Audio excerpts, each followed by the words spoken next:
చక్కటి సాక్ష్యాలు విన్నాం. దేవుడు అందరికీ ఉపకారమే చేస్తాడు, ఎవరికైనా అపకారం చేయడు. ఒకవేళ ఏదైనా అపకారం సంభవించిందంటే మన అవిధేయతే కానీ మరొకటి కాదు. ఇలాంటి మేళ్ళు చేస్తున్నటువంటి దేవుని కార్యాలు రక్షణ పొందుకున్న పిల్లలు సాక్ష్యం ఇవ్వాలి. దావీదు గారు అన్నట్టు ఆయన చేసిన, చెప్పండి మీరే, ఉపకారములలో దేనిని, అది దేవుడు ఎన్నో ఉపకారాలు చేస్తాడు, వాటిలో దేనిని కూడా మనం మర్చిపోకూడదు. అల్పుడైన నన్ను కూడా దేవుడు గడిచిన ఆదివారం నుండి ఆదివారం వరకు కాచి కాపాడి ఉన్నారు. పోయిన వారం మరి నర్సాపేటలో ఆరాధనలో ఉండటానికి, ఆ తదుపరి ప్రతిరోజు ఏదో ఒక ప్రాంతంలో సువార్త ప్రకటన చేయడానికి దేవుడు నాకు తగిన ఆత్మీయతను, ఆరోగ్యాన్ని, కృపను తోడుగా ఉంచాడు. ఒకటి ఆయన కృప, రెండు మీ అందరి ప్రార్థనలు. దీని ద్వారానే మరి 67-68 సంవత్సరాల వయసు అయినా కూడా అనేక ప్రదేశాలకు వెళ్ళటానికి దేవుడు సహాయం చేశాడు. మీరు మన పాటలు వినుంటారు. అదంతా ఊటీలో జరిగింది. ఆ షూటింగ్ అంతా మే నెలలో కూడా తీవ్రమైన చలి, వణికిపోతూ ఉంటాం. అట్లా ఉంటుంది అక్కడ. యవనస్తులే తట్టుకోలేని వాతావరణంలో యవన బిడ్డలతో కలిసి 3-4 దినాలు ఊటీలో ఉండి ఆ పాటలు 3 షూటింగ్ అయ్యేంత వరకు దేవుడు తన కాపుదలు ఇచ్చాడు. ఈ వయసులో నేను ఏంటి పరిస్థితి అంటే అట్లా నడిపించాడు దేవుడు, అంతే. అదొక అద్భుతం. పేతురుతో అన్నట్లు నువ్వు ముసలితనం అందు కూడా నీకు ఇష్టం లేని స్థలానికి వాళ్ళే తీసుకొని వెళ్ళిపోతారు. ఆ కృపనిచ్చాడు. అంతకుముందు అయితే 2024లో మరి అరకులోయ, వైజాగ్ అక్కడికి వెళ్ళటానికి, అది చాలా అద్భుతంగా ఇలాగ దేవుడు తీసుకువెళ్తున్నాడు. పక్షిరాజు యవ్వన వలేని యవ్వనం క్రొత్త తగ్గుచున్నట్లుగా శక్తిని ఇస్తున్నాడు. నా పక్షంగా దేవుడు రుజువు చేశాడు. ఆయన్ని అనుసరించేవారు, వెంబడించేవారు, ఆయన వాక్యాన్ని ధ్యానం చేసేవారు, నిత్యము ఆయన పాద సన్నిధిలో ప్రార్థించేవారు, వారు ఏ విషయంలో తక్కువ కాదు. ఆరోగ్య విషయంలో దిగజారిపోరు, ఆర్థికపరమైన విషయాల్లో కూడా కొదువు ఉండదు. అన్ని విధాలుగా ఆనందాన్ని, నెమ్మదిని దేవుడు కలుగు చేస్తాడు. గట్టిగా చప్పట్లు కొడదాం కదా. దీవారాత్రములు కంటి పాపవలే కాచి, దీవారాత్రములు కంటి పాపవలే కాచి, దయగల హస్తముతో బ్రోచి నడిపించితివి, దయగల బ్రోచి నడిపించితివి, స్తోత్రం చెల్లింతుము, స్తుతి స్తోత్రం యేసునాథుని, యేసునాథుని తలంచి స్తోత్రం చెల్లింతుము, స్తుతి స్తోత్రం చెల్లింతుము. హల్లెలూయా. చాలా అద్భుతమైన సాక్ష్యాలు విన్నాం. దేవునికి స్తోత్రాలు. వాక్య భాగంలోనికి వెళదాం. పరిశుద్ధ గ్రంథంలో నుండి మనం మరి 92వ కీర్తనలోనే యెహోవాను స్తుతించుట మంచిదంటూ, మహోన్నతుడా నీ నామమును, అది ఈ రెండు మంచిదేనంట. ఒకటేమో స్తుతించటం, రెండవదేమో దేవుని నామమును కీర్తించటం. ఇక్కడ మంచిది అన్న ఈ మంచి అనేటటువంటిది అది అందరికీ వర్తించదు. అందరూ అది సొంతం కాదు. మరి ఆ కొట్టుకు వెళ్తాం, అక్కడికి వెళ్తాం, ఏదో వస్తువు వాహనము తీసుకోవాలంటాం కదా. మన షాపులోకి వెళ్ళొచ్చు, షోరూంలోకి వెళ్ళొచ్చు, కారు కొనడానికి, బైక్ కొనడానికి. వెళ్ళినంత మాత్రాన అది సొంతం కాదు. దాని రేట్ ఎంతో ఆ ధనం మన దగ్గర ఉండాలి. దాని ఖరీదు కట్టి తీసుకోవాలి. దేవుని దగ్గర కూడా స్తుతిలో శక్తి, మంచి దీవెన అనేది అది అందరికీ ప్రాప్తించదు. స్వయంగా యేసు ప్రభుల వారే అంటాడు, ఈ ప్రజలు నన్ను పెదవులతో ఘనపరుస్తున్నారు కానీ వాళ్ళ హృదయం నాకు దూరంగా ఉంది. మనుషులు కల్పించిన పద్ధతులను దైవోపదేశాలకు ఉపదేశించుచు వారు నన్ను వ్యర్థంగా ఆరాధిస్తున్నారు.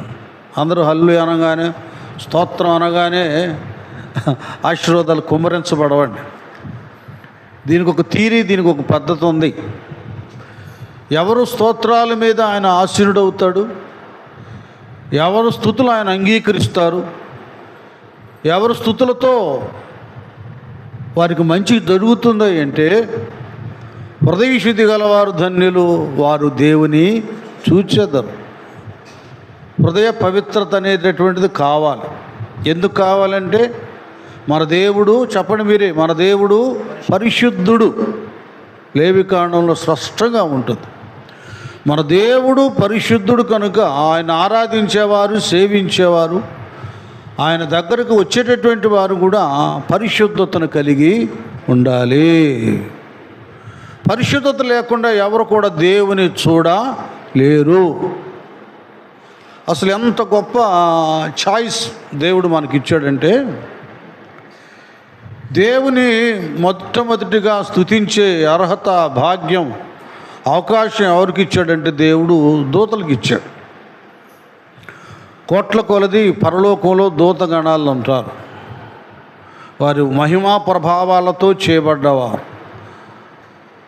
ముత్యములు, రత్నములు, వైడూర్యములతో వారి నిర్మాణం. దేవుడు మనలను నేలమట్టితో చేస్తే వాళ్ళని అలాంటి ప్రభావం కదా, మాణిక్యములతో వాళ్ళని చేశాడు, మహిమ ప్రభావాలను ఇచ్చాడు. అలాంటి పరిశుద్ధ దూతగణాలు పరలోకంలో యెహోవా పరిశుద్ధుడు పరిశుద్ధుడని ప్రతిగానాలు చేస్తుంటారు, ఆయన మహిమపరుస్తుంటారు, స్తుతిస్తూ ఉంటారు. అలాంటి అవకాశమే దేవుడు భూలోకంలో మానవులకు ఇచ్చాడు. మనల్నేమో దేవుడు మట్టితో చేశాడు. మట్టితో చేసిన దూతల రూపం పోలిక వేరు, మన రూపం పోలిక వేరు. మనము దేవుని స్వరూపం, దేవుని పోలికై ఉన్నాం. చూడండి, అంతే తన రూపము, తన పోలిక, తన సౌందర్యం మనకిచ్చాడు ఆయన. అంత మాత్రమే కాకుండా క్రొత్త నిబంధన సంఘానికి వచ్చేసరికి దేవుడు తన స్వరక్తం ఇచ్చి మనల్ని సంపాదించాడు. ఆయన రక్తం చేత శుద్ధీకరించబడ్డాం. ఆయన పోలిక, ఆయన స్వరూపం కలిగి ఉన్నాం. కనుక మనకి మన స్తుతులు, స్తోత్రాలు భూలోకంలో, సంఘాల్లో ఆయనకిష్టం. ఎప్పుడు ఇష్టం అంటే, నీవు నేను ప్రభువారు చెప్పినట్లుగా పరలోక రాజ్యం సమీపించింది కనుక మీరు మారు మనసు పొంది కదా సువార్త నమ్మండి.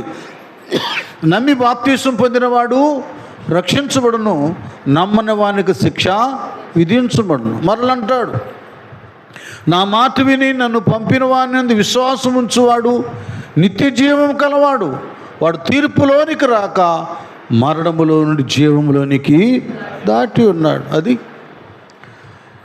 స్తుతించడం, ఆ మంచి మనం పొందుకోవాలన్నా, అలాగే మరొకటి ఆయన యొక్క నామాన్ని కీర్తించాలన్నా. చూడండి, ఈ కీర్తించుడు అన్నా స్తుతించుడు అన్నా దేవుని కలిగి ఉన్నప్పుడే అలాంటి వారికి ఈ మంచి, ఈ ధన్యత, ఈ భాగ్యం, ఈ దీవెన, ఈ ఆశీర్వాదం, ఈ ప్రభావం అనేది అనుగ్రహించబడుతుంది. అంతేగాని అందరికీ ఇది మంచి కాదు. దేవుని ఎరిగిన వారు, కలిగిన వారు, దానియేలు గ్రంథంలో అదే అంటాడు కదా. దేవుని ఎరిగిన వారు ఏంటంట, బలమైన కార్యాలు చేస్తారంట. ఆయన కలిగి ఉన్నప్పుడు మనం చేయగలం. దేవుడు ప్రత్యేకంగా, తండ్రి అయినటువంటి దేవుడు తన కుమారుడికి ఉన్నతమైన నామాన్ని ఇచ్చాడు.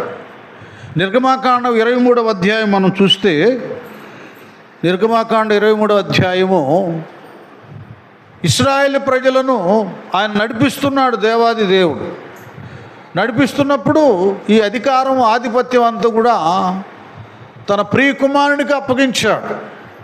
23వ అధ్యాయం 20వ వచనం చదవండి. నిర్గమ అమ్మా, ఇదిగో, ఇట్లా చదువు నాన్న. ఇదిగో త్రోవలో, నాన్న ఒక్క నిమిషం, అమ్మాయి చదివి, నువ్వే చదువు నాన్న, నువ్వే చదవాలి. ఇదిగో త్రోవలో, అది నిన్ను కాపాడి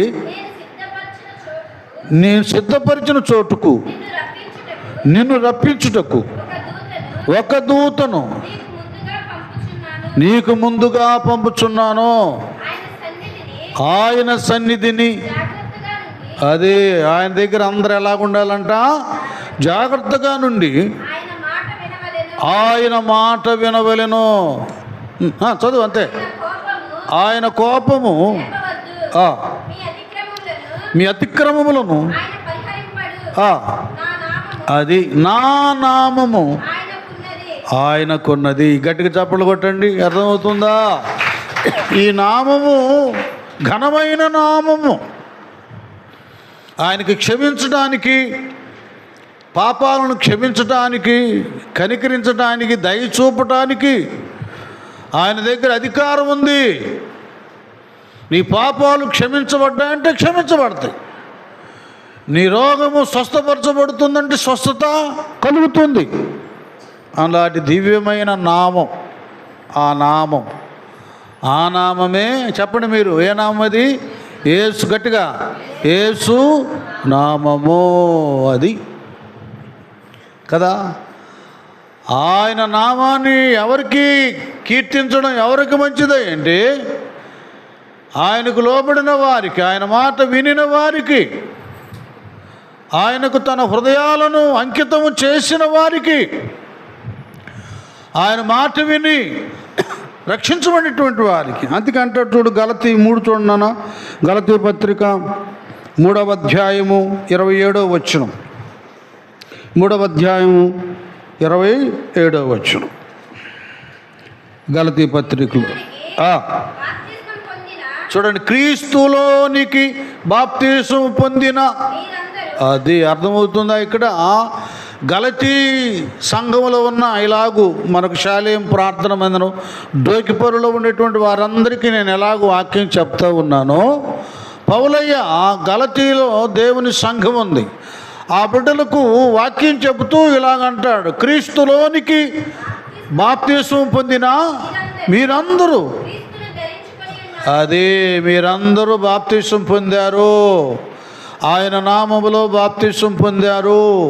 పేతురయ్య ముందుగానే చెప్తాడు, మీరు చదవద్దా, వచ్చిన అపోస్తుల కార్యం 3:37 ముందానే ఆయన చెప్పేస్తాడు, అయ్యా మేమేమి చేయాలంటే మీరు మారు మనసు పొంది పాప క్షమాపణ నిమిత్తం ప్రతివాడు యేసుక్రీస్తు నామమున బాప్తీసం పొందండి. అది దైవనామ ప్రభావం రావాలంటే క్రీస్తులోనికి బాప్తీసం పొందిన మీరందరూ ఏమయ్యారటంట? గట్టిగా, బాప్తీసం పొందిన మీరందరూ క్రీస్తును ధరించుకొని. అర్థమవుతుందా? ఈ నామం ఎవరైతే తమ మారు మనసు పొంది పాపాలు ఒప్పుకొని జన్మకర్మ పాపాలు ప్రభువా తెలుసో తెలియకో అపరాధములు చేశాను, నన్ను క్షమించయ్యా అని క్షమాపొందుకొని పశ్చాత్తాప్తులై ఆయన యేసుక్రీస్తు నామమున బాప్తిసం పొందారో వారందరూ ఏంటట, క్రీస్తుని అంటే ఆ నామాన్ని ధరించాం. మనం ప్రభు నామాన్ని మనం ధరించాం. చూడండి, ఒక ఆడపిల్ల పెళ్ళైనప్పుడు ఆ ఇంటి పేరు పోయి యజమానుడి ఇంటి పేరు ఎలాగూ ధరించబడుతుందో అలాగే క్రీస్తు దగ్గరికి వచ్చినటువంటి వారు అంతకుముందు పాపం చేయి ప్రతివాడు పాపానికి దాసుడై ఉన్నాడు. అప్పుడు మనము తెలుసో తెలియకో లోకంలో ఉండి కదా ఏవేవో అవిధేయత కార్యాలు చేసినప్పుడు అది మానసికంగా కానీ చూపులో కానీ ఆలోచనలో కానీ అందుకంటాడు కర్మ అంటారే ఇదే, ఇలాంటి అవిధేయత కార్యాలు ఇవన్నీ కూడా ప్రభు పాదాల దగ్గర ఒప్పేసుకున్నాం. ప్రభువా నన్ను కనికరించమని, ప్రభువారి రక్తం చేత శుద్ధి చేయబడ్డాం. అప్పుడేమో ఈ లోక సంబంధమైన సైతానుగాడు మనకు అధిపతి అయిపోయాడు కదా. వాడు ఎలాగ నడిపిస్తున్నాడో, ఎంత కోప్పడమంటే అలా కోప్పడ్డాం, ఎవరిని దూషించమంటే వారిని దూషించాం, ఎవరిని కొట్టమంటే వాళ్ళని కొట్టాం. అంత అలాగ ఆవేశపూరితంగా కదా కోపం అనేది వాడే మనలో రేకెత్తించి అనేక దూషణ మాటలను మన నోటితో అనిపించి వాడే మన జీవితాన్ని అల్లరిపాలు చేశాడు కదా, పాపులుగా తీర్చాడు. ఇంక వాడు అడుగుజాడుల్లోనే నడిచాం. ఎప్పుడైతే దేవుని వాక్యం దగ్గరికి మనం వచ్చామో, ఆ వాక్యం వెలుగులోనికి మనం వచ్చామో, పేతురు అన్నట్లుగా కదా చీకటిలో నుండి దేవుడు మనలను ఆశ్చర్యకరమైన వెలుగులోనికి నడిపించాడు. ఆ ప్రభువారు మనలను తన వాక్యం ద్వారా వెలుగులోనికి నడిపించాడు. నీ వాక్యము నా పాదములకు దీపమును త్రోవకు వెలుగయ్యున్నదన్నట్లుగా ఆ వెలుగులోనికి నడిపించాడు. మనము ప్రభు అయిన యేసు క్రీస్తు నామమున బాప్తిసం పొందినప్పుడు అలాగూ నీళ్ళల్లో పాత జీవితాన్ని పాతిపెట్టాం. పాత నామం ఉంది, దుష్టనామం సాతానుగాడిని అందులో అణిచివేశాం. అలాగున క్రీస్తుని బాప్తిసం ద్వారా ధరించాం. గట్టిగా చప్పట్లు కొడదాం, దేవుని స్తోత్రాలు. చీకటి నుండి వెలుగులో నడిపి చింతలు బాపిని చెంతకు చేర్చి, చీకటి నుండి వెలుగులో నడిపి చింతలు బాపిని చెంతకు చేర్చి, డైన బ్రతుకును చిగురింపచేసి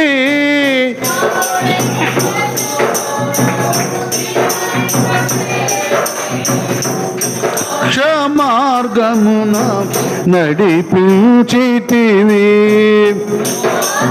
మార్గములో నడిపించితివి యేసయ్యా సయ్యా యేసయ్యా నా యేసయ్యా. గొప్ప దేవా యేసయ్యా, మా స్తుతులు నీకేనయ్యా, మా స్తుతులు నీకేనయ్యా. గ్లోరీ యేసయ్యా నా యేసయ్యా, యేసయ్యా నా యేసయ్యా. హల్లెలూయా. ఇలాంటి దివ్యమైనటువంటి నామాన్ని ధరించాం. దీని గురించి యేసయ్య అంటాడు తన యోహాను సువార్త 14వ అధ్యాయంలో 13-14 వచనాల్లో ప్రభువారు ఇలాగూ దాని గురించి చెప్తాడు. ఎంత చక్కగా చెప్తున్నాడు చూడండి. ఈ దినాన రక్షించబడి ఆయన ధరించి బాప్తీసాలు పొందినటువంటి వారికి ఒక ఉన్నతమైన అధికారం. అదేమిటంటే ఒక అధికారం 14వ అధ్యాయము యోహాను సువార్త 13-14 వచనాలు. అది మీరు నా నామమున, అది చూసారా ఎంత చక్కగా ఉన్నాడు యేసు ప్రభువారు స్వయంగా చెప్పాడు. మీరేం భయపడొద్దు, మీకు ఒక అధికారం ఇవ్వబడింది. అదేదో కాదు, నా నామం. మీరు నా నామమున దేనిని అడుగుదురో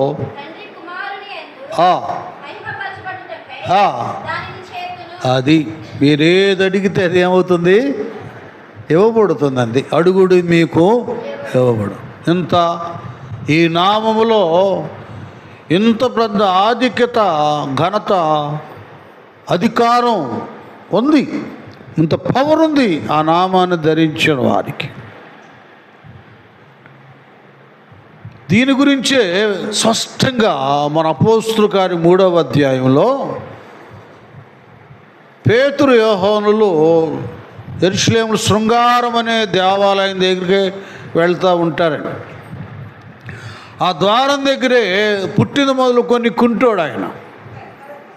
అక్కడ అడుక్కుంటానికి వచ్చాడు కుంటివాడు. అతన్ని కొంతమంది తీసుకొచ్చారు, అక్కడ కూర్చోబెడితే అడుక్కునేవాడు. అడుక్కుంటానికి వచ్చాడు. అక్కడ అందరినీ భిక్షం అడుగునట్లుగా పేతురు యోహానులు కూడా, పేతురు యోహానులు కూడా అడుక్కుంటున్నాడు. చూడండి, వీడు మందిరం దగ్గర ఉన్నాడు కానీ మందిరం లోపలికి ఎప్పుడు వెళ్ళాల. చాలామందికి మందిరం లోపల ఉన్న దేవుని మహిమ, ప్రభావపు విలువలు, రుచి తెలియదు. అందరికీ తెలియదు దాని విలువ. దావీదు అన్నట్టు యెహోవా ఉత్తముడని రుచూచి తెలుసుకోండి. పిచ్చివాటిలో వెళ్తానికి, ఉండటానికి, వినటానికి, చూడటానికి ఇష్టపడతారు. అర్ధరాత్రి 1 గంటకు చూడండి ఇళ్ళ వైపు, వాళ్ళేమో భజనలు చేయరు, ప్రార్థనలు చేయరు, టీవీ దగ్గర కూర్చొని చూస్తూ ఉంటారు. వాటి కళ్ళు ఏం పావు అనుకుంటారు. పాపం చివరికేమో కళ్ళజోళ్ళు కావాల్సి వస్తుంది, చివరికేమో చొక్కడాలు, రకరకాల కంటి రోగాలు వస్తాయి. రోగాలు వచ్చే వాడి దగ్గర గంటల గంటలు కూర్చుంటారు, హాయిగా ఉంటుంది. కానీ రోగాలు తగ్గే దాని దగ్గరికి మాత్రం మనుషులు రారు. అది అర్థం కావడంలా ప్రజలకి. ఎంతమంది ఎన్ని విధాలుగా మేళ్ళు, ఆదరణ, ఉపకారాలు, దైవ సన్నిధులు పొందుకున్నారు కదా. చచ్చేవాళ్ళు బ్రతికారు. కుదరని, తగ్గని రోగాలు తగ్గిపోయినాయి. కట్టబడని కుటుంబాలు కట్టబడ్డాయి. వేరైన దానిని భక్తుల ప్రార్థన బట్టి ఒకటిగా దేవుడు చేశాడు. సరిగా దైవత్వ విలువను ఎరిగిన వాళ్ళు, రుచి చూచిన వాళ్ళు వదిలిపెట్టరు. సన్నిధి ఎప్పటికీ వదిలిపెట్టరు. ఎట్లా ఉంటుందంటే, ఎప్పుడు మందిరానికి వెళదామా కదా, కొరహ కుమారులు అన్నట్టు దుప్పి నీటి వాకుల కొరకు ఆశపడినట్లుగా, దేవా నా ప్రాణము నీ కొరకు అది ఆశ కలిగిద్ది. ఇది ఈ లోక సంబంధమైనది కాదండి, పర సంబంధమైనది కనుక ఈ రుచి, ఆశ, అపేక్ష అనేది అది ఆత్మీయులకే వస్తుంది కదా.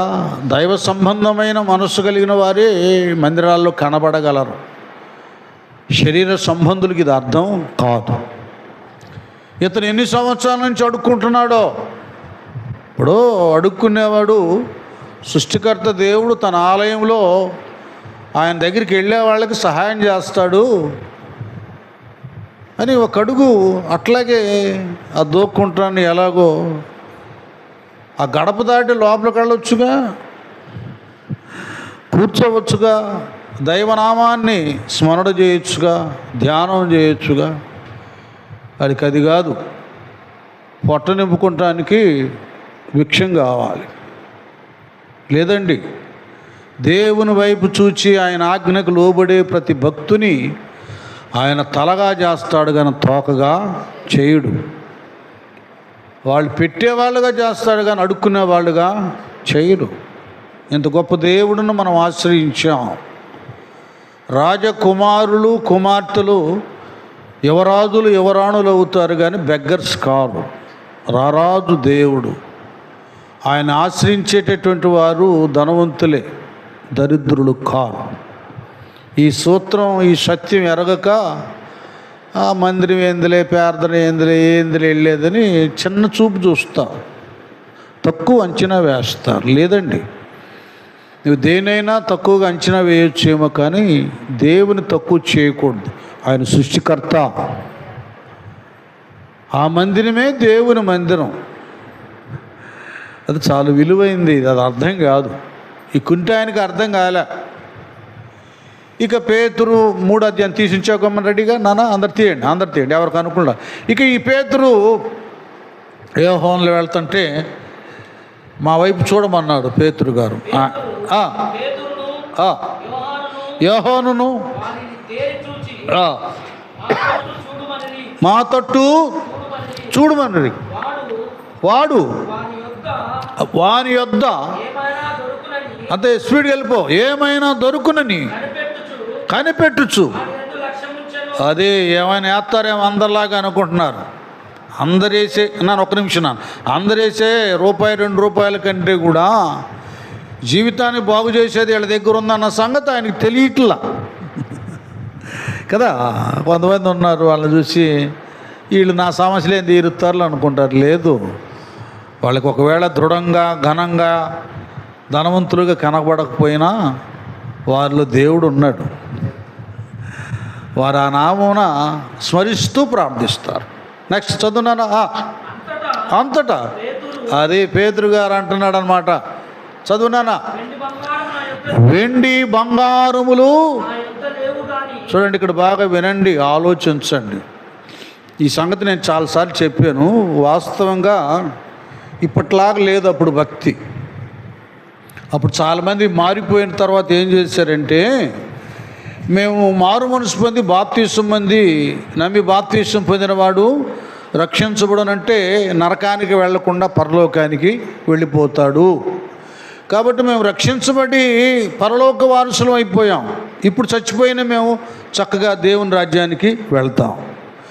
కాబట్టి మేము మాత్రమే కాదు, ఇంకా చాలామంది ప్రభువుని నమ్ముకోవాలి, మారు మనసు పొందాలి, పాపాలు విడిచిపెట్టాలి, పశ్చాత్తాపతులై బాప్తీసం పొంది రక్షించబడి పరలోక వారసులైపోవాలి. కాబట్టి దీనికి మా ప్రార్థనలు, మా ప్రోత్సాహం మాత్రమే కాకుండా క్రియారూపంగా మేము వీళ్ళకి ఆర్థిక సహాయం చేయాలి. దైవ సేవకులకు, పేతురు, యాకోబు, యోహానులకు అనేక గ్రామాల్లో, పల్లెల్లో, పట్టణాల్లో సువార్త ప్రకటించడానికి వీరికి మేము ఆర్థిక సహాయం చేయాలి. ఎందుకంటే ఇది కూడా వినండి నాన్న, వాళ్ళు ఒకప్పుడు చేపల వ్యాపారం, పెద్ద వ్యాపారం వాళ్ళది. పేతురు పిలిచిన తర్వాత ఆ వలలు వదిలిపెట్టి, మీరు చేపలు పట్టే వాళ్ళకి కాదు, నేను మిమ్మల్ని మనుషులు పట్టే జాలర్లుగా చేస్తాను, మీరు నా సువార్త ప్రకటించాలి, మనుషులను పట్టుకొని నా సన్నిధికి నడిపించాలి, నా రాజ్య వారసుడుగా చేయాలి అని ప్రభువు చెప్పాడు. మొత్తం వదిలిపెట్టుకొని వచ్చి సేవ చేస్తున్నారు. ఇంకా విశ్వాసులు ఏంటి? పేతురు, యాకోబు, యోహాను అన్నోళ్ళు, వాళ్ళ దగ్గర ఏం లేదు. కాబట్టి దేవుని సేవ కొరకు మనం వాళ్ళకు సహాయం చేయాలని ఎంత గొప్ప సమర్పణ వచ్చిందంటే వారు స్థిర చర ఆస్తులు అమ్మి, స్థిరమైన ఇంకా కొన్ని పొలాలు అన్నమాట, ఇళ్ళు అన్నమాట, ఇవన్నీ అమ్మేసి ఆ ధనమంతా తీసుకొచ్చి అపోస్తుల పాదాల దగ్గర పెట్టారు. ఇది కూడా వినండి మీరు. అప్పుడు వాళ్ళకి ఇప్పుడు వాళ్ళకి తేడా ఏంటంటే, వీళ్ళేమో ఇంత ధనాన్ని సమకూర్చుకొని ముందు ఇళ్ళు వాకిళ్ళు తర్వాత మందిరం అన్నట్లు ఉంటారు. ఇప్పుడు వాళ్ళు ఏం చేశారంటే, దాన్ని ₹1 కూడా అంటుకోకుండా వారు అక్కర్ల కొలది, సేవ అవసరాల కొలది దాన్ని ఉపయోగించమని అందరికి ఇచ్చేసారు వాళ్ళు. చూడండి, చాలామంది వాళ్ళ దగ్గర ఇప్పుడు కూడా వీడు అడుగుతుంటే దాన్ని ఏమి దృష్టిలో తెచ్చుకోలేదు. ఎందుకంటే దేవుని సొమ్ము, దేవుని సేవే చేయాలని దైవ సేవ కొరకు దాన్ని సద్వినియోగపరిచాడు కనుక ఆ డబ్బుల గురించి ఆలోచించలేదు. కాబట్టే అది దూరంగా ఉంది. కాబట్టి మా దగ్గర వెండి బంగారములు లేవు. కానీ అర్థమవుతుందా? ఇప్పుడు జరుగుతుంది ఏంటంటే, మందిరాలకు కూడా ఎక్కడికి వెళ్తున్నారు? పెద్ద మందిరం, అబ్బా ఎన్ని వేల మంది వస్తారో. అర్థమవుతుందా? ఆయనకి ఎంత డబ్బు ఉందో, మొన్నేనంట ఆయన కోట్లు పెట్టి కొన్నాడు, నిన్నేనంట ఇన్ని కార్లు కొన్నాడు. చూడండి, ఇప్పుడు భక్తులు అనేబడేవారు అప్పుడు భక్తి లేనివారు భ్రమపరచబడ్డారు. ఇప్పుడు భక్తులు కూడా భ్రమపరచబడుతున్నారు. అవి చూస్తున్నారు. దావీదు అన్నట్టు కొండల తట్టు నా కన్నులు ఎత్తుచున్నాను. ఎవరి వల్ల సహాయం జరుగుతుంది? ఎత్తైన వాళ్ళు గొప్పవాళ్ళ వైపు చూస్తే మనకు రాదు. దేవుని వలననే మనకు సహాయము కలుగుతుంది. చాలామందికి భక్తి బ్రతుకు అర్థం కావడం లేదు. చాలా డబ్బులు అల్లుకుంటే, కార్లు ఉంటే, ధనం ఉంటే, పెద్ద బిల్డింగ్లు అయితే, వేల మంది వస్తే అక్కడ దేవుడు ఉన్నాడు అనుకుంటున్నారు. దేవుడు స్పష్టంగా చెప్పాడు, ఎక్కడైతే 2-3 నా నామమున కూడి ఉందురో వారి మధ్య ఉంటాను. ఇక్కడ ఉండటం లేదు. ఇక్కడ మనిషి ఉంటలే. ఇక్కడ 2-3 ఉన్నప్పుడు దేవుడు లేడు అనుకుంటున్నారు. దేవుడు ఉన్నాడు అని దేవుడే చెబుతున్నాడు. ఎక్కడైతే 2-3 నా నామమున కూడి ఉందరో అక్కడ నేను. ఇక పేతురు గారు చెప్పేశాడు, బాబు వెండి బంగారాలు మా దగ్గర లేవు అంటే, వాస్తవంగా వెండి బంగారాలని దబ్బు మీదే ఈయన కాల్చుంటే చక్కగా వచ్చిన మూటలు ధనం అంతా పెద్ద బిల్డింగులు కట్టుకొని సైడ్ బిజినెస్ పెట్టేసేవాడు. ఫిష్ కదా, చేపలకు మళ్ళీ పెద్ద ఓడలు కొని పెద్ద వ్యాపారమే చేయించేవాడు. దాని మీద లేదు. సేవ చేయాలి. నేను ఎలాగూ పాపం నుండి విడిపించబడి రక్షించబడ్డాను, అనేకులని రక్షణలోకి తీసుకొని రావాలి. అయ్యా మా దగ్గర ఎండి బంగారాలు లేవు నాన్న. సురేష్ మిగతా చదువు నాన్న. నాకు కలిగినదే. ఒక్క నిమిషం నాన్న. చూడండి, ఇక్కడ పేతురు గారు అంటున్న మాట ఏంటంటే, నాకు కలిగిందే. ఏమి కలిగి ఉన్నాడు? విశ్వాసులందరూ కదా, చరస్థిరాస్తులు అమ్ముకొచ్చిన డబ్బులున్నాడు, కలిగి ఉందా? కాదు. అవేం కలిగి ఉండలా. వాటి మీద హృదయం లేదు. వాక్యంలో క్లియర్గా ఉంది కదా, నీ ధనం ఎక్కడ ఉంటుందో నీ హృదయం లేక మనసు అక్కడ ఉంటుంది. అసలు వాటి మీదే పిచ్చి లేదండి వీళ్ళకి. ఒక మాట చెప్పాలంటే, ధనం మీదే ఆశ లేదండి, ఆ సంపాదన మీదే ఇష్టం లేదు. రోగులను బాగు చేయాలి, ప్రార్థన చేసి అనేకులను దేవుని దగ్గరికి తీసుకొని రావాలి, వాళ్ళకి బాప్తీసాలు ఇప్పించాలి, వాళ్ళ రక్షణలో నడిపించాలి కదా, వాళ్ళ విశ్వాసంలో పెంచాలి, రాకడ కొరకు సిద్ధపరచాలి. అది ఇక్కడున్న ఈ షాలేం చిన్న ప్రార్థనా మందిరం. దీని ధ్యేయం, లక్ష్యం ఏంటి? దైవ సేవకురాలిది. దేవుడు తన సేవకురాలిని సునీత సాల్మన్ని పిలిచి ఈ ఊరి పేరు చెప్పి, ఆమెకు అసలు ఈ డోకిపూర్ ఎట్టుంటుందో తెలియదు, చాలా అన్వేషించి అప్పుడు ఆమెకి ఇది చూపించి ఇక్కడ తీసుకురావడం జరిగింది. పిలిచెల్లా ఆయన ఇక్కడ పంపించాడు తన సేవకురాలని. దేవుడు పంపించినటువంటి పరిచర్య. ఆయన నడిపించమన్నాడు, ఆయన కష్టపడమన్నాడు. నువ్వు వెళ్ళాలి, వాళ్ళకు సువార్త చెప్పాలి, నువ్వు అక్కడ ప్రయాసపడాలి. ఇంకంతే. వాళ్ళు ఇచ్చినా ఇవ్వకపోయినా, నువ్వు తిన్నా తినకపోయినా నా మాట వినాలి. అది దేవుని శాసనం. అది ప్రభువారు చెప్పినట్లుగా ఈవేళ పాపం కాలు బాగాక ఇంట్లో ఉన్న మనసు అంతా ఇక్కడే ఉంది. కాబట్టి సేవకులుగా మేమందరం మేము ఉన్నాంలేమ్మా, చూసుకుంటామని ఆమెకు ధైర్యం చెప్పి వచ్చేసాం.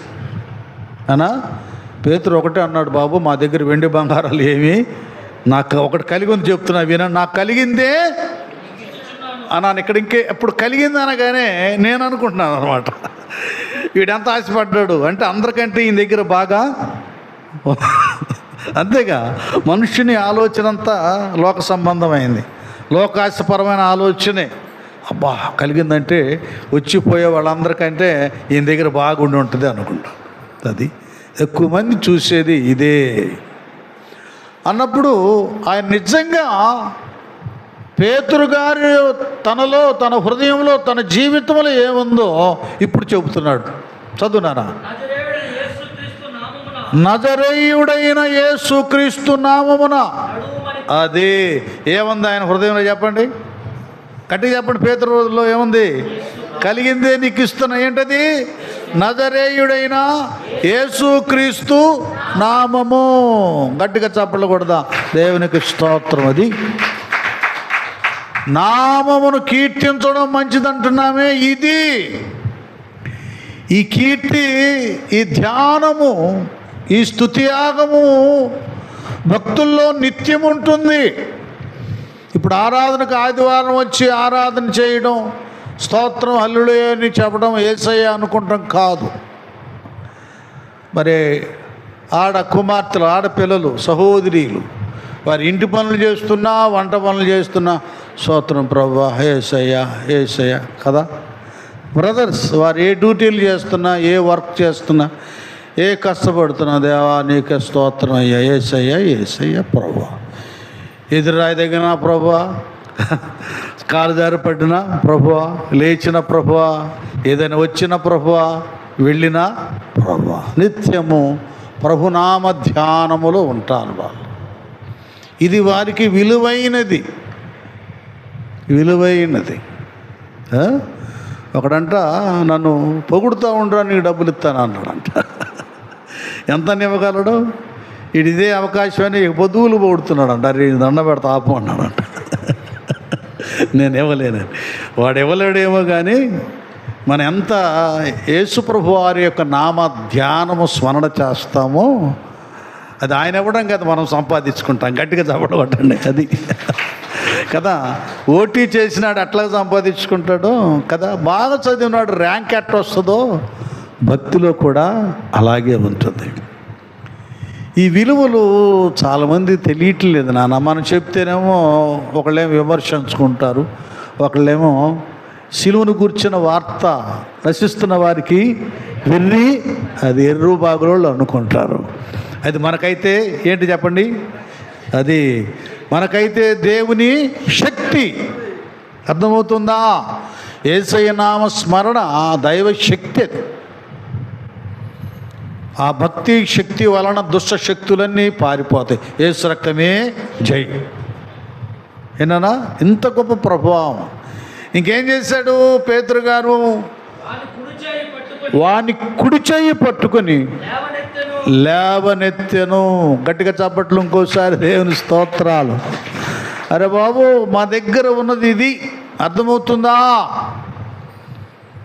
లోకంలో ఉన్నవానికంటే మీలో ఉన్నవాడు గొప్పవాడు అన్న సంగతి మీరు మర్చిపోవద్దు. ఎవరు ఏడవద్దు, ఎవరు చింతించొద్దు. ఎవరెవరు రక్షణ పొందుకున్నారో, బాప్తిస్మం ద్వారా యేసు నామాన్ని ధరించారో మీ ప్రార్థనలో శక్తి ఉంది. అయితే మీరు మీ పరిశుద్ధతను కాపాడుకోండి, మీ యథార్థతను కాపాడుకోండి, మీ భక్తిని కాపాడుకోండి. మీ ప్రార్థనను బట్టి ఇంట్లో యజమానుడా ఆరోగ్యం, స్వస్థత, నెమ్మది, దీవెన రక్షిస్తాడు. ఇంట్లో యజమానురాలా ఆ హృదయాన్ని కరిగించి సరైన స్థితిలో నిలబెడతాడు. నీ పిల్లలున్నారా? ఇంకా ఆర్థిక ఇబ్బందుల, అనారోగ్య పరిస్థితుల, అసమాధాన శక్తులు వెంటాడి చిన్నాభినం చేస్తున్నాయా? వాటిని చిన్నాభినం చేసి యేసు నామము నీ దగ్గర ఉంది. గట్టిగా చప్పట్లు. యేసు రక్తమే జయం. అంతే, ఆయన చేయగలడు. శక్తివంతమైన నామం అది. ఆ నామమును కీర్తించడం మనకు చెప్పండి మంచిది. ఈ కీర్తి ప్రభువా నువ్వు అలా చేసావు, ఇలా చేసావని దావీదయ్యవలే కదా. నా ప్రాణమ యెహోవాను సన్నుతించుము, నా అంతరంగమున సమస్తమైన పరిశుద్ధ నామమును, ఆయన చేసిన ఉపకారములు దేనిని అది అని తన అంతరంగంతో చెప్పటమే కాదు, ఆయన అందరిని పిలుస్తున్నారు. యెహోవా భక్తులారా నా యొద్దకు రండి, యెహోవా దేవుడు నా పక్షంగా చేసిన కార్యాలను మీకు వివరించి చెప్పేదను. భక్తులారా మీరు భయపడొద్దు. యెహోవాను ఆశ్రయించు వారికి ఆయన ఏ మేలు కొదువా చేయడు.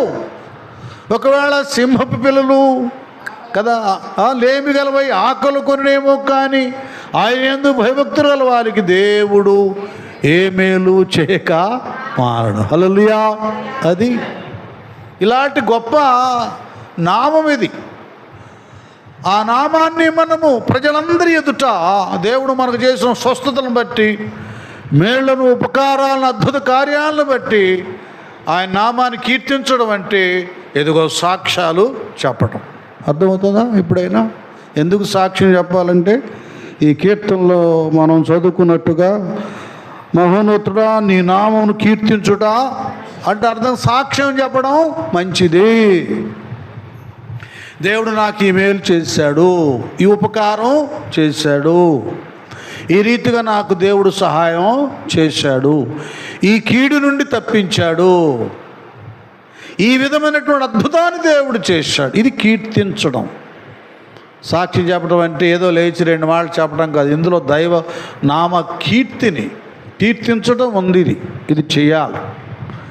ఇది చేసినప్పుడు మంచి అనే ఒక ఈవి, ఒక ఆధిక్యత, ఒక ఘనత మన సొంతం అవుతుంది. చాలామంది చాలా మేళ్ళు చేసినా నాకు భయం అండి, నాకు సిగ్గండి, నాకు వణుకంటి అంటూ వస్తుంది. వణుకైతే కూర్చొని చెప్పు, అంతేగా. లేకపోతే కళ్ళు మూసుకొని చెప్పు, నేను అదే చెప్తా. భయం ఉందా, కళ్ళు మూసుకోమంటా, కళ్ళు మూసుకొని చెప్పాయా అంట. ఆటోమేటిక్గా కళ్ళు తెరుస్తావు. అప్పుడే కంటిన్యూగా కళ్ళు తెరిచి చెప్పడం ఇది చెప్పాలి. ఆయన కార్యాలను మనం మరుగుపరచకూడదు, దాచకూడదు, ఏం చేయకూడదు. వాళ్ళు కూడా రక్షణ పొందుకున్న వాళ్ళే. ఆయన ఒక డిపార్ట్మెంట్లో పనిచేస్తారు, రిటైర్డ్ అయిపోయాడు. ఈ సర్వీస్ ఇన్ని దినాలు కూడా ఒక మచ్చ లేకుండా, ఒక రిమార్క్ లేకుండా అన్నీ మంచిగానే ఉన్నాయి. రిటైర్డ్ అయిపోయిన తర్వాత ఇంకా వాళ్ళ ఆవిడ చెప్తుంది, ఇంతకాలం కాపాడాడుగా, కృతజ్ఞతగా ప్రార్థన పెట్టుకుందాం అనుకుంటున్నాను, కానీ చేసేవాళ్ళు లేరు, పెట్టేవాళ్ళు లేరు అంటాను. ఏమండి, మరి ఇంతకాలం తన భర్తనెవరు బతికిచ్చాడు? అన్ని సంవత్సరాలు సర్వీస్ 35 ఎన్ని సంవత్సరాలు ఉంటుంది. అన్ని సంవత్సరాలు ఆ జాబ్ చేయడానికి ఎవరు శక్తినిచ్చాడు? రాకపోకల్లో తోడుగా ఉన్నాడు, ఆరోగ్యాన్ని ఇచ్చాడు, ఆయుష్కాలం పొడిగించాడు, ఏ విధమైన నింద లేకుండా కాపాడింది ఎవరు? ఇవేవి కాపుకోనాలి. ఆయన పెట్టలేదండి. అంటే వచ్చిన వాళ్ళందరికి భోజనాలు పెట్టాలి, చందాలు ఇవ్వాలి, ఖర్చు, ప్రయాస. కొంతమందికి దేవుని స్తుతించడం బద్ధకమనో, అది ఏంటో అనీజీగా, అదేదో చిన్నతనంగా ఉంటుంది. ఇక వచ్చిన దాంతో ఏదో వ్యాపారం చేయాలనుకున్నారు, అన్నీ మటార్షి అయిపోయినాయి. ఏమి లేవు. వ్యాపారాల లాభాలు వస్తాయి, ఇక్కడ అన్ని నష్టాలే వచ్చినాయి. చిన్నోడు ఎట్లాగా వ్యాపారం చేద్దాం వెళ్తే దుర్వ్యాపారం అయిపోయి అన్నీ పోగొట్టుకున్నాడో, దేవునికి వేరుగా ఉండి ఏ మేలు మనం పొందుకోలేము. అందుకే ఎందుకు రాశాడు కానీ యేసన్న గారు, కృతజ్ఞత లేనివారు వేల కొలదిగా కూలినను, కృతజ్ఞత వారు వేల కొలదిగా కృప కృతజ్ఞత లేనివారు వేల కొలదిగా కూలినను, కృపావాక్యము నాకు సాక్షులమై కృప వెంబడి కృపను పొందేదం, వాక్యమునకు సాక్షులమై కృప వెంబడి కృపను పొందేదం, ఆనందయాత్ర ఇది యేసుతో నూతనా యెరూషలేము యాత్ర, మన యేసుతో నూతనా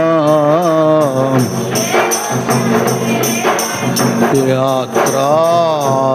స్తోత్రం, హల్లెలూయా. కాబట్టి భక్తులు ఆయన్ని ఘనపరచాలి, కీర్తించాలి, సాక్ష్యం ఇవ్వడం, నీకు చేసిన మేలును బట్టి ఒక ప్రత్యేక కృతజ్ఞత కూటం ఏర్పాటు చేయడం. నేను మీతో ఏదో స్వస్థలు జరిగినాయి, ఏదో మేలు కలిగింది, మీకు చాలామందికి భోజనాలు పెట్టి బాగా చందాలు ఇచ్చి ప్రార్థనలు పెట్టండి అని నేను చెప్పడం లేదు. ఒక వాస్తవం చెప్తా ఉన్నాను, అనుభూతి చెప్తున్నా. మేము అది చేస్తాం. ప్రతి నెల నా భార్య దైవ సేవకురాలు సజీవరత్నం అక్కడ నర్సాపేట ఆ బ్రాంచీలో ఆమె ప్రతి నెల ప్రార్థన ఏర్పాటు చేయించింది. అందరి కోసం, సంఘాల కొరకు, విశ్వాసులను సమావేశపరిచింది. అక్కడ వాళ్ళని అందరి చేత ప్రార్థన చేయించింది, వాక్యం చెప్పించింది, సేవకులతో. మరి వాళ్ళందరికీ భోజన ఏర్పాట్లు చేసి కానుకలు అవన్నీ ఏర్పాటు చేసి పంపించింది. చెప్పింది వాళ్ళకి, ఇది మాదిరి మేము చెప్పడమే కాదు, మేము మీ దగ్గర తినటమే కాదు, మేము కూడా మీకు పెట్టాలి, మాదిరి చూపించాలి అమ్మ. ఇది ఆశీర్వాదం. నేను అక్కడ ఆమె ఒక్కతే వెళ్ళింది, ఇట్లాగే అమ్మకలాగే వాళ్ళ అక్క చెల్లెలకి అదొక గొప్ప దర్శనవారం. ఆ నర్సాపేట ఆ ప్రాంతాన్ని దేవుడు చూపించాడు. అక్కడికి వెళ్ళారు ఆమె. ఏం లేదు అక్కడ. ఆ కాలనీ పేరే చీకటి కాలనీ. ఎందుకు చీకటి కాలనీ అంటే మున్సిపాలిటీ వాళ్ళు ఆ లైట్లు వేసినా రాత్రి వేయలేక వాటిని పగల కొడతారు. అక్కడ చీకటి పనులు జరుగుతాయి బాగా భయంకరంగా. అది దాని పేరు. ఆమె వెళ్ళి చెట్ల కింద అక్కడక్కడ పంచుల్లో పెట్టి, మరి ఈ రోజున దేవుడు ఆమెకి, ఇక్కడ అమ్మగారు ఎట్లాగో ఆమెకి దాదాపు ఒక 7 సెంట్లు స్థలం, పెద్ద చర్చి, ఇల్లు, అవన్నీ ఆయన తెలియకుండానే అన్నీ ఏర్పాటైపోయి అలా చేశాడు. ఆమె ప్రతి చిన్న విషయంలో ఆమె ప్రార్థన చేయించుకుంటాం, కానుక ఇవ్వడం, ఇవన్నీ భక్తులకి ఆతిథ్యం ఇవ్వడం, ఇలాగుంది అక్క చెల్లెళ్ళిద్దరికి. కనుక అన్ని విషయాల్లో దేవుడు వాళ్ళని దీవించాడు. ఇది దీవెనకరమైనది. ఇది మనం ఏం చేస్తాం, ఇలా దేవుడు నన్ను స్వస్థపరిచాడు, ఈ సమస్య తీర్చాడని సాక్ష్యం చెప్పినప్పుడు జరిగేది ఏంటంటే, మనకున్న బలహీనతలు, సమస్యలు, అనారోగ్య పరిస్థితులు వచ్చే వాళ్ళకి, ఆహా, దేవుడి దగ్గరికి వెళితే, వాళ్ళు ప్రార్థన చేస్తే దేవుడు ఈయనకి లేకపోతే ఏమికి సహాయం చేశాడు, దేవుడు నాకు కూడా సహాయం చేస్తాడన్న నమ్మిక, విశ్వాసం అనేది కలుగుతుంది. హల్లెలూయా. అది నీ కలిగిన స్వస్థతను బట్టి మరికొందరికి విశ్వాసం కలిగి వాళ్ళు కూడా స్వస్థపరచబడతారు, దీవించబడతారు, వారి సమస్యలకు కూడా పరిష్కారం కలుగుతుంది. అందుకు ఆయన కీర్తించాలి. అది మంచిది, అది మనకు మంచిది, వచ్చిన వాళ్ళకు కూడా మంచిది. వాళ్ళ విశ్వాసంలో బలపడి వాళ్ళు కూడా దేవునిలోకి ముందుకు వెళ్ళిపోతారు. ఇంకంతే వెళ్ళిపోతారు. కనుక ఆయన నామాన్ని కీర్తించడం చాలా మంచిది. ఇక్కడ జరిగింది ఏంటంటే, ఆ నామ ప్రభావాన్ని పేతురయ్య చూయించాడు. నానా, మా దగ్గర వెండి బంగారములు ఏమి లేవు, కానీ మాకు కలిగినదే మీకు ఇస్తున్నామని అతని కుడి చేతిని చదువునాను పట్టుకొని లేవనెత్తను. చూడండి, ఆ నామ స్మరణ ఎప్పుడైతే నజరేయుడైన యేసుక్రీస్తు నామ స్మరణ ఉచ్చరించబడినదో, స్మరణ జరిగిందో, ఉచ్చారణ కలిగిందో, ఆ పలుకులు బయటకు వచ్చినాయో, ఈ కుంటివాని యొక్క ఏంటది పాదములను, చీలమండలమును ఏం పొందినటండి? బలం. అర్థమవుతుందా? ఈ నామములో, ఈ నామస్మరణలో, ఈ నామ ఉచ్చారణలో బలము కలుగుతుంది. తన పాదములను, చీలమండమును బలము కలిగను. నెక్స్ట్ తర్వాత వాడు దిక్కున ఎప్పుడు కూర్చునేవాడు, పుట్టుకుంటేవాడు దిక్కున లేచి, ఏమా లేచి, అది లేచి, ఒకటోడు లేచాడు, నిలిచాడు, నడిచాడు. అర్థమవుతుందా? ఇది ఆయన నామములో ఉన్న శక్తి. కేవలము ఇతడు అవిటివాడుగా ఉండి నిలవడం నడవడం మాత్రమే కాదు, బాగా వినండి. కొన్ని స్థితులు, కొన్ని పరిస్థితులు మనలను నిలవనివ్వదు, కూర్చొనివ్వదు, నడవనివ్వదు. చాలా వేదన పడుతుంటాం. కొన్ని అలాంటి కుంటి సమస్యలు, లేవలేని సమస్యలు మనలను అవి అణగదొక్కుతూ ఉంటాయి. కుటుంబాల్లో చాలా పోరాటాలు, కష్టాలు, ఇబ్బందులు, వేదనలు కలుగుతుంటాయి. ఏ వెళ్ళేదిలే ఇంటికి అనేటటువంటి మనసు వస్తుంది. ఈ వెళ్ళిన దగ్గర నుంచి శోధన, ఏం వెళ్ళేదిలే ఉద్యోగానికి, అక్కడ ఆ కొలీగ్స్తో, కొంతమందితో, పై అధికారులతో కొన్ని సమస్యలు కదా నాన్న. కొన్ని రకాలుగా కొన్ని వేదనలు ఉంటాయి. ఇవి ఎట్లుంటాయి అంటే కుంటోడు కూర్చున్నట్లుగానే ఉంటాయి. ఇవి వెళ్ళిపోవు, దూరం కావు. ఇలాంటివి కూడా మానవ జీవితంలో ఎన్నో సమస్యలు ఉంటాయి. వీటన్నిటికీ పరిష్కారం యేసు నామ స్మరణ. గట్టిగా చప్పట్లు కొడదాం, దేవునికి స్తోత్రం. అది ఇన్ని సంవత్సరాలు కూర్చున్న వాడిని, కుంటివాడిని ఆయన నామ ఉచ్చారణ చీలమడలలో, పాదములలో బలము కలిగింది. లేచాడు, నిలిచాడు, నడుచుకుంటూ. నెక్స్ట్ చదువునా, నడిచాను.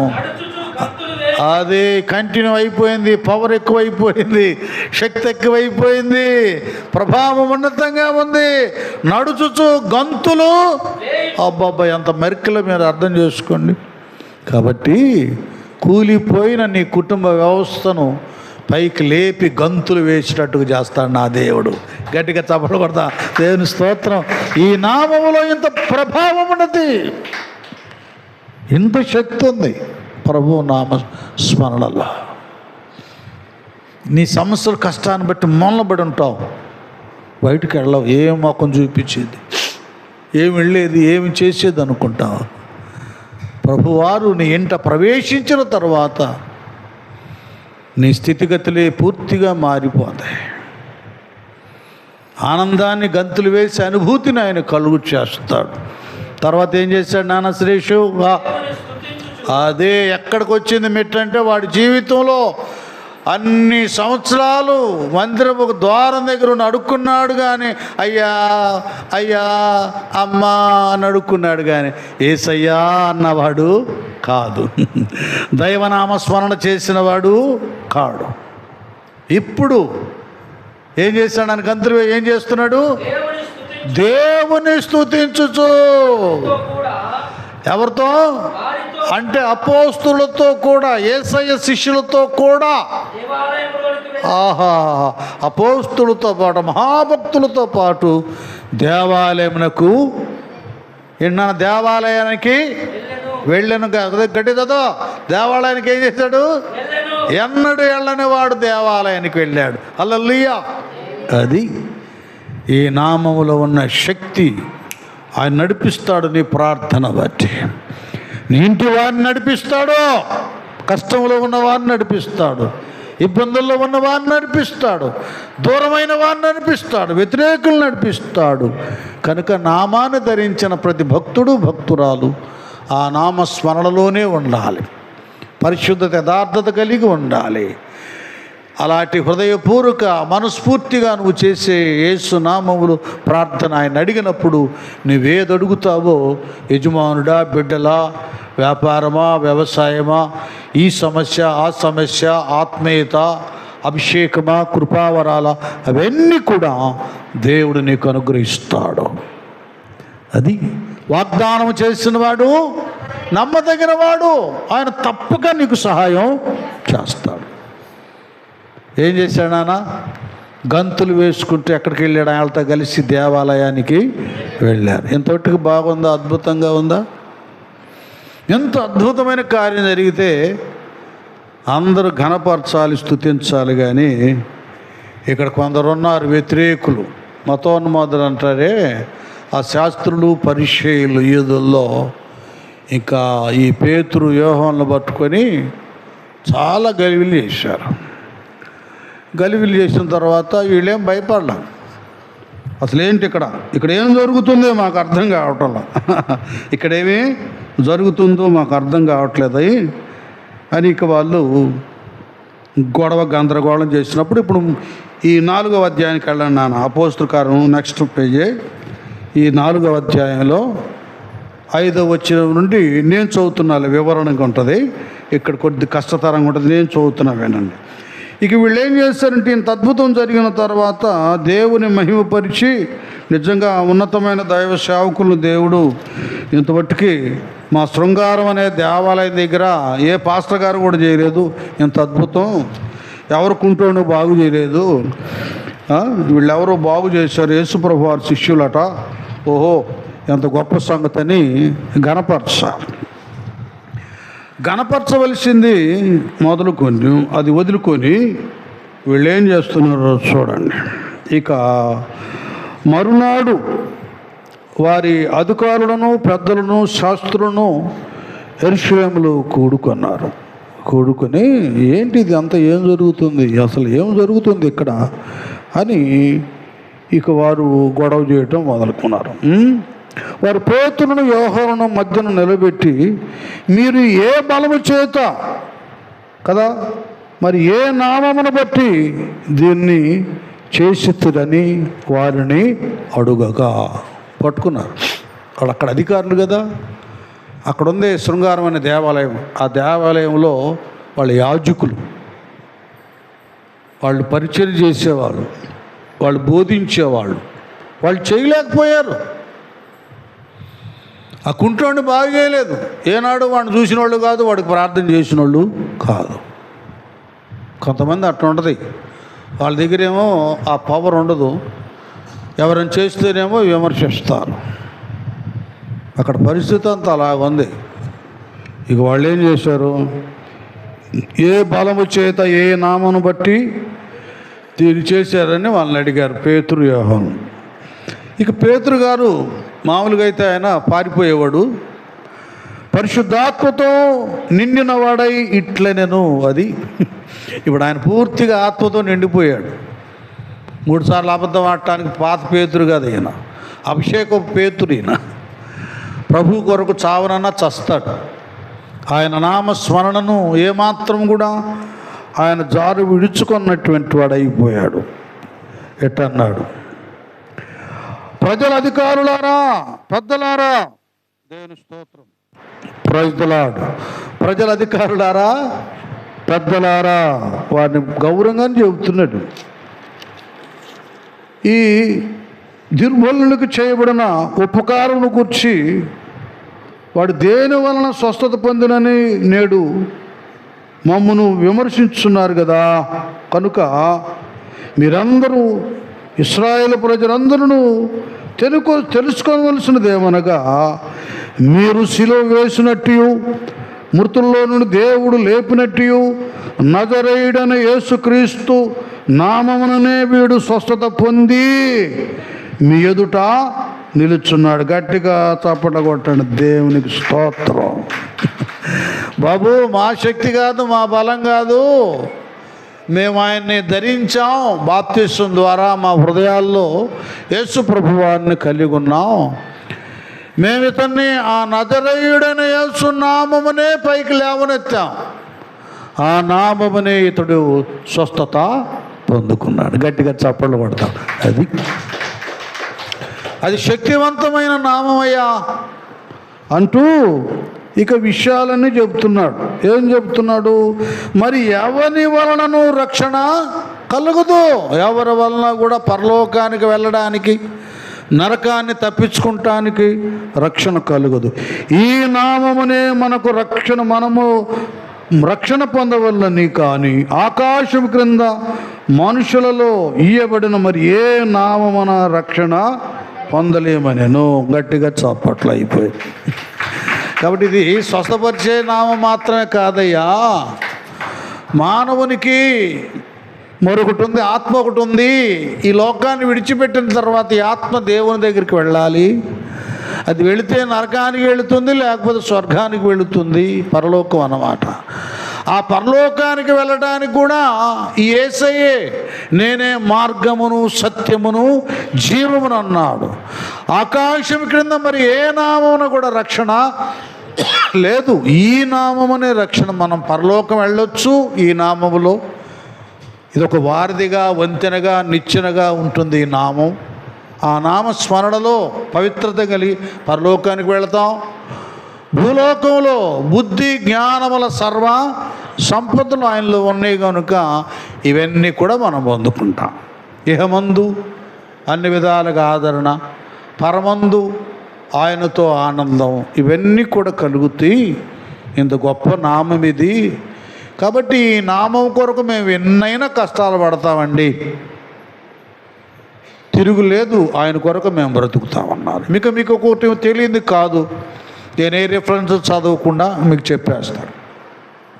ఒకప్పుడు ఇదే దేవుని సంఘాన్ని హింసించి అనేక మందిని కొట్టి చెరసాల్లో వేయించిన సౌలు అనేటటువంటి అతను, ఇతనికి కూడా దేవుడు అతడు వెళ్తూ ఉంటే మార్గ మధ్యలో దర్శనమిచ్చి అతనితో మాట్లాడిన తర్వాత అతన్ని అననీయ అనే ఒక భక్తుని దగ్గరికి అతను పంపించినాక ఆ భక్తుడు అన్నాడు, ఇదేందయ్యా, ఆయనకు నన్ను ప్రార్థన చేయమంటావు, ఆయనకు బాప్తీసం ఇవ్వమంటావు, భయంకరుడు కదా, ఇప్పుడు దాకా సంఘాన్ని హింసించాడు, చాలామంది చెరసాల్లో వేయించాడు, ఇప్పుడు కూడా అధికార పత్రాన్ని చేతపుచ్చుకొని మమ్మల్ని హింసించడానికే బయలుదేరినాడయ్యా, వస్తే ఏం చేస్తాడంటే లేదు, అతని హృదయము మారిపోయింది. అతడు నా భక్తుడై నా నామం నిమిత్తం అనేకులు రాజుల దగ్గరకు వెళ్ళి సువార్తను ప్రకటించి నా నామము నిమిత్తము శ్రమలు ఎన్నో అనుభవించవలసి ఉంది అని చెప్పాడు. అలాగే ఆ సౌలైన ఆయన పౌలుగా మారిపోయి మహాభక్తుడై ఏ సంఘాలను ఎప్పుడు ఎంతో హింసించిన వాడు ఇప్పుడు ఆ ప్రభువు కొరకు, ఆ సువార్త కొరకు అనేక విధాలుగా శ్రమలు అనుభవించి ఆయన నామం పేరట చనిపోయిన ఐతుకని యవనస్తుడిని బ్రతికించాడు, రోగుల్ని బాగు చేశాడు, అద్భుత ఆశ్చర్య కార్యాలు చేశాడు. ఆయన సువార్త వలన పాపంలో జీవిస్తున్న అనేక మందిని భక్తులుగా మార్చాడు. ఆయన ఎంత గొప్ప త్యాగం అంటే, ఈ నామం కొరకు నా మొట్టుకైతే బ్రతుకుట క్రీస్తే, చావైతే లాభం. నేను బ్రతుకున్నంతకాలం యేసుని గురించే చెప్పాలి. ఎంత గొప్ప నామం ఇది. ఈ నామాన్ని మనం కీర్తించడం కూడా చెప్పండి, మంచిదా చెడ్డదా? కీర్తించడం కూడా మంచిది.